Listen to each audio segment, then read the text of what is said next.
Йоо гадуур нөгөө нэг дабл махтай бүргэр гэл байдаг да. Би нуудаа бүр 3 давхар махтай бүргэр хийж идсэн. За энэ бүргэрийг хийхэд бол үнэхээр амархан. Тийм учраас заавал хийж туршицээрэй. За шууд хоолнд орцгоё. Үхрийн мах 1 кг. Сонгон талыг игээд миксердэж өгнө. Нэрээ бичлэгнээрээ лайк дараад ширэж хадгалах мартва. Дараагийн удаа ямар хоол хийлгэмээр байгаагаа комент хэсгээр бичээрэй. За махан дээрээ давс перс амтлагаар хийж өгөнгуудаа крахмалны хоолны албат нийш өгөндөг баазрын ус хийж өгөөд дахиад нэмэлтээр миксердэж өгнө. За мах маань ийм шүү маш гоё болсон байна. За маха 100 г-аар тасалж аваад ингээ хөвлөд өгнө.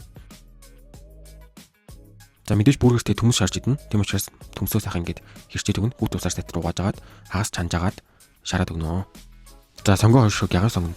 Цаа сонгон байсан ч болно доо. Тэгээд хариулын тавган дээрээ баазрын тоос хийж өгж жогоод сонгоно хуурж өгнө. Хуурангуудаа дээр нь бибику соус хийж өгөөд амтлаад өгнө. Сонгоно. Бүргэр дээр нэг амархан мөртлөө маш гоё амттай болдог соус эцгий. За майонез 3 хоолны албаг.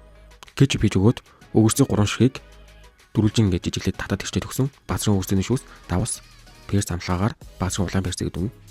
За соус маань бэлэн болсон. Далхаа баазрын шараад өгнө. Хэвлэж авсан маха хариулын тавган дээрээ ингээд шараад өгнө. За 2 лорын шарсан махан дээрээ хуудсан сэрээ хийж өгөөд за талхан дээр нөө бэлэн болсон соусаа тавьж өгөөд дээрээс нь салаад навч маха давхарлаад идэж болно. За 3 давхрыг идэж байгаа нь учиртай Монголын 3 гэдэг шиг. За дээрээс нь нөө хуурсан ягаан сонгоно тавиад өгнө.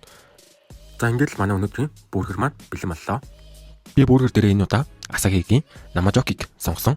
Би өмнөх намажокиг уухта баг талын насаа хийсэн юм аа. Яг таглаг нь онголохдоо буруу задласнаас болоод энэ удаа би харин зөв онгоолгоос сурсан. За хамгийн гол нь маш сайн хүйтэн болгож байж задлах нь зөв юм бэлээ шүү. За яаж зөв онгоолгох вэ гэвэл нэгт нь 4 градус хүртэл маш сайн хүйтэн болгох хэрэгтэй юм бэлээ.